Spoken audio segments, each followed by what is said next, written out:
Voilà, maintenant on se retrouve donc dans la dernière partie de notre dossier, donc de la théorie des couleurs. Et là on va utiliser Exposure X6 pour les besoins du tutoriel, donc de la dernière partie. Je vous indique un petit truc ici, vous avez la sélection automatique, comme je vous l'avais montré hier, allez voir le dossier sur Exposure X6 que j'ai fait, hein. C'est un dossier complet sur 3 parties, avec un article sur le blog aussi également. Là, bon, j'ai fait mes propres petits réglages au niveau de mon réglage automatique. J'ai boosté même un petit peu mon exposition, ce qui fait quand j'appuie sur ce bouton, amélioration automatique, j'obtiens cette exposition-là, vous voyez, avec quelques petits ajustements que lui va me prendre en compte.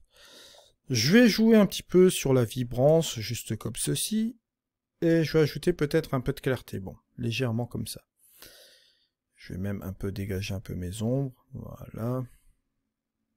Mais au niveau de la brume, on va un petit peu justement l'utiliser de cette manière-là, ce serait assez sympa. Maintenant, on va aller directement dans la couleur. Alors, vous avez l'éditeur de couleurs avancé, ce que j'ai émis aussi hier, pour choisir une sélection d'une couleur. Mais là, aujourd'hui, on va jouer avec le TSL, dans ce logiciel, avec la fameuse théorie des couleurs.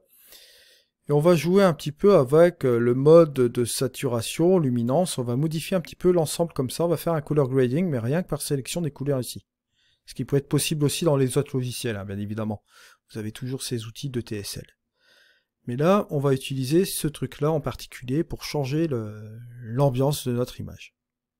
Alors, pour ce faire ici, je vais utiliser la saturation et je vais aller sélectionner la couleur du sable, par exemple. Je vais booster ma saturation en allant vers le haut, vous voyez, une chose qui est faite.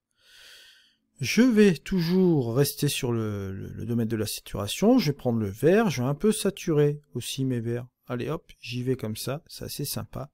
Au niveau de la roche, je sature un peu. Là, les bleus, bon, ça va correspondre un petit peu avec le ciel, parce que c'est du bleu. Bon, hop, je vais monter un peu le bleu comme ceci, voilà, pas trop.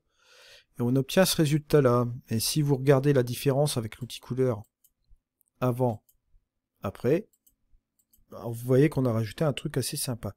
Maintenant, on va jouer avec la teinte.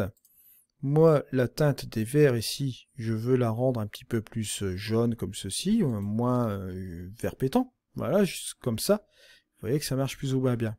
Les jaunes du sable, c'est pareil. Je change un petit peu la teinte. Bon, là, c'est un petit peu trop. Là, ça va pas non plus. Voilà, faut trouver un ajustement, vous voyez, juste comme ceci. Et je trouve ça pas mal. Ensuite, justement, au niveau de la teinte, bon, les bleus, je vais pas trop y toucher. Et à la luminance, maintenant, baisser ou augmenter la luminance. Là, je vais l'augmenter. Au niveau du sable, regardez, hop, on va baisser un petit peu la luminance du sable. Et là, ici, au niveau des bleus, ça nous de voir, soit on monte, soit on descend. Moi, je vais descendre un petit peu davantage comme ça pour mieux faire ressortir ce vert qui est là. Et là, regardez ce qui se passe. Là, on a un peu modifié l'ambiance par rapport à avant. Vous voyez, on avait cette photo-là. Et là, regardez, on a colorisé de cette manière-là. Ce qui donne un résultat qui est quand même relativement sympa.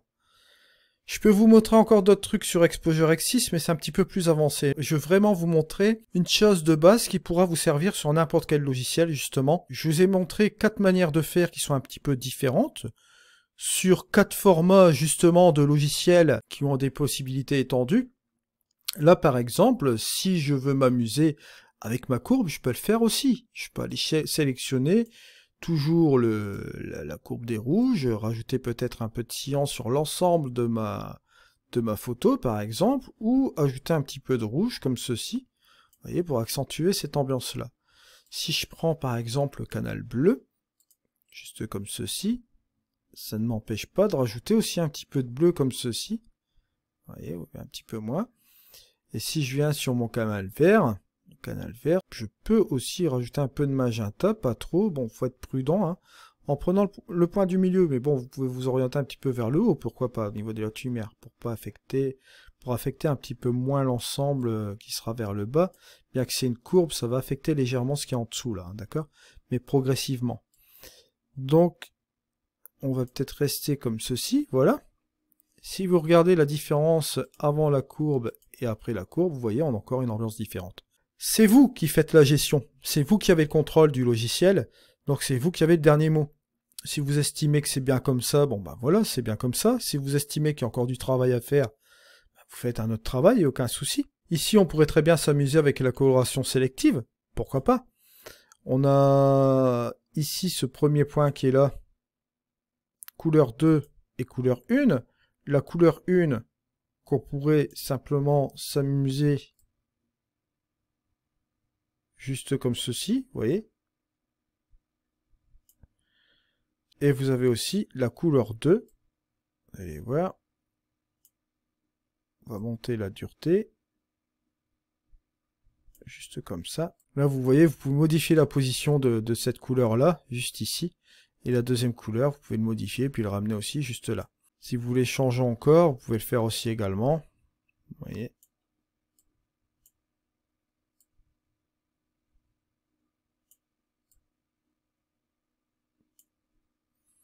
Et vous voyez que vous avez encore une ambiance encore différente. Et si vous faites la différence avant, après, vous voyez que c'est encore quelque chose, un look assez particulier. Et rien ne vous empêche après, bon, vous voyez, tout est possible dans les logiciels de post-production. Vous allez sur le curseur de saturation générale, vous désaturez un petit peu comme ça. Et regardez l'ambiance que vous pouvez encore obtenir, qui peut être assez sympa, vous voyez, juste comme ceci, avec une légère petite teinte comme ça. Vous voyez un petit peu le principe. Voilà. Maintenant, on peut revenir là-dessus. Et bien évidemment, on va partir un peu dans nos couleurs un peu différentes. Voilà, juste comme ceci. Un truc qui peut être assez sympa, dramatique, comme ceci. Voilà. Et on pourrait même booster. Allez, je me vois partir là-dedans. Sur le curseur ici de contraste. Pour rajouter un petit peu de gouache. On pourrait même s'amuser avec le contraste dynamique. Hein, pourquoi pas. Qui va agir un petit peu plus sur la luminosité. Voilà, ça peut donner un look particulier. Et là, au niveau de la brume, on peut très bien baisser aussi davantage comme ça, lui donner un côté plein de gouache comme ça, avec une saturation là qui va être un petit peu plus excessive, mais assez sympa aussi finalement.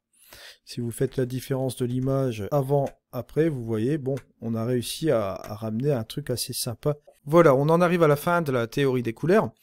J'espère que vous avez pris plaisir à regarder ce dossier spécial. J'ai mis en place en 4 parties. Ça va vous permettre aussi de consulter chaque vidéo séparément lorsque vous aurez quelque chose à regarder en particulier. D'accord ? Vous aurez toujours un support sur le côté. Et moi, par définition, ces vidéos-là, je les utilise aussi pour autre chose, un autre projet que je mets en place aussi également. Je vous remercie en tout cas pour le soutien que vous m'apportez sur la chaîne. On se retrouve donc pour un prochain tuto, prochain dossier. Allez, c'était Eddy. Au revoir.